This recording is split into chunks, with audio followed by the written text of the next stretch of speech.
Welcome to Lit Happens, Saskatchewan's showcase of the literary talent of the province. We are out on location today in the Fireplace Room at Granada House in Saskatoon, and great energy in the air today. I'd like to welcome my guest, Isaac Bond. Isaac, welcome to Lit Happens. Thanks for having me.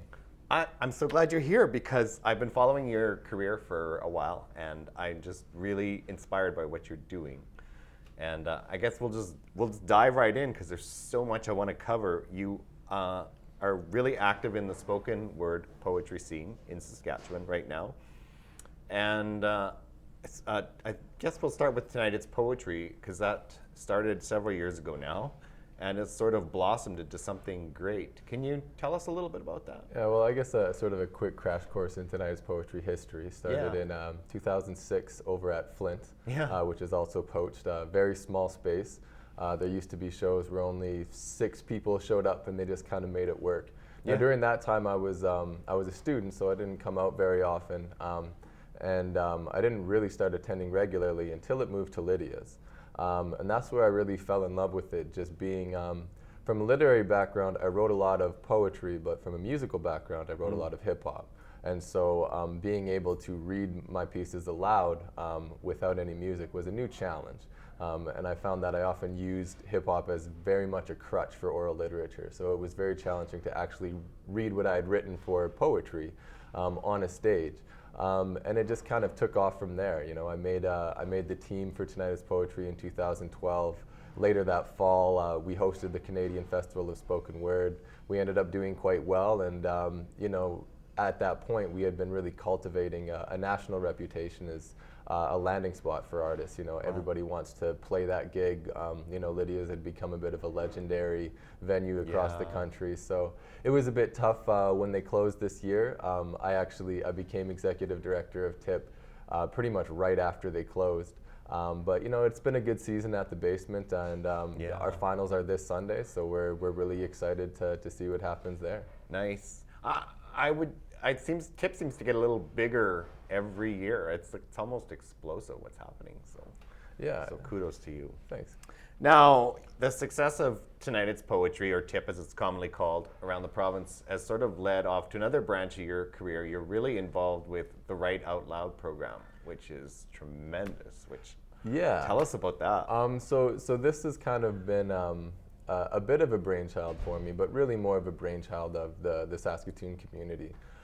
Basically, you know, I had mentioned that we hosted the Canadian Festival of Spoken Word in the fall of 2012. And around that time, I put a feeler out to a lot of artists saying, you know, how many people are interested in doing workshops and that kind of things? How many people have the skills to facilitate workshops and are interested in doing this in the community and mostly with schools?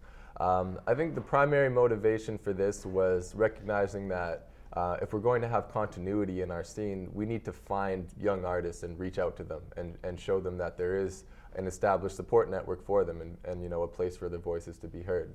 So I think that was sort of the number one thing is find the people while they're young, because there's all sorts of incredible talent that's really young, and just show them that like this is valued and this is important.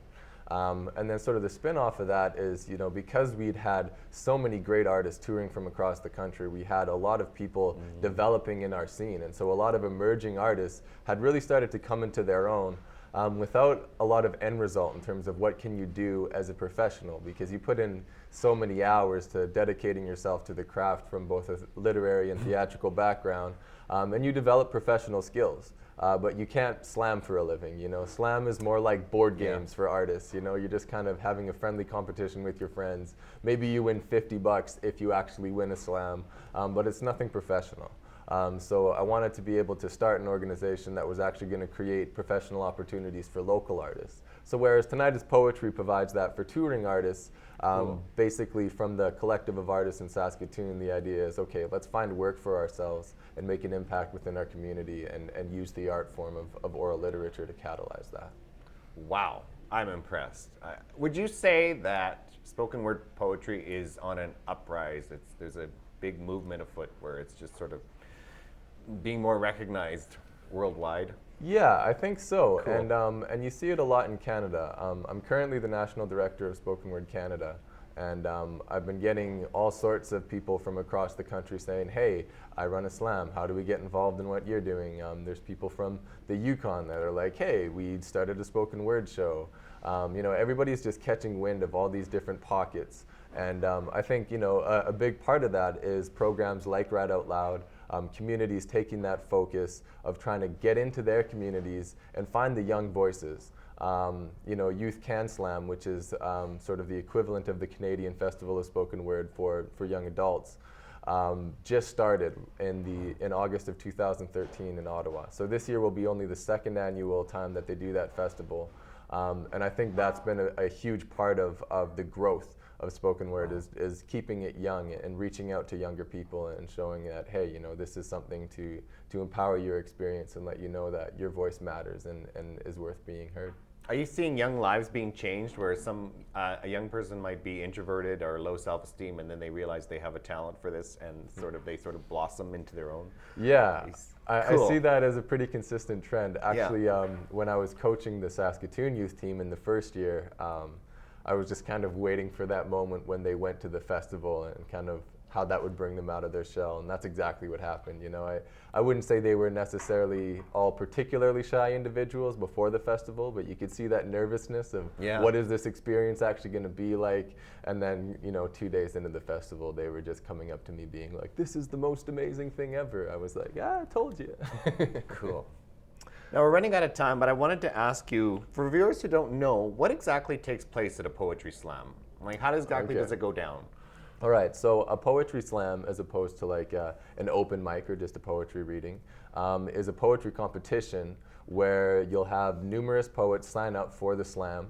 And what will happen is 5 random people are selected from the audience. Now, preferably these are people that have no particular background. They haven't been to many slams so that they don't have a particular bias for any of the performers involved.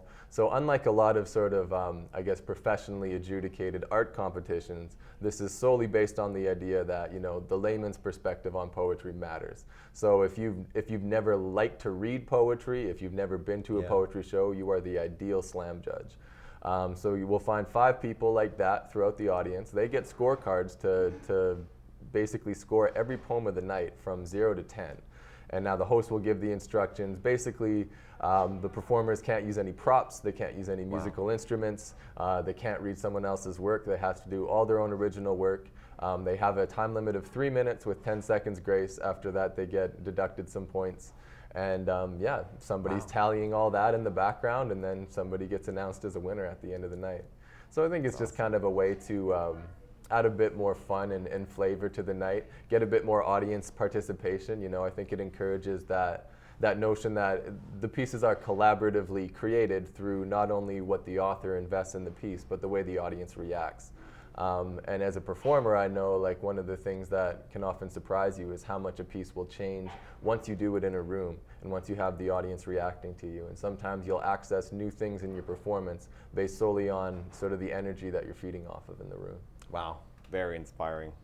I thought I knew a lot about performance poetry. Now I know even more. This was awesome. Right on. Well, I know we're just about out of time, so you've kindly offered to do some sample of performance poetry for us. So I'm going to say goodbye, and you're gonna finish the show with that. All right, sounds great. So this has been Lit Happens.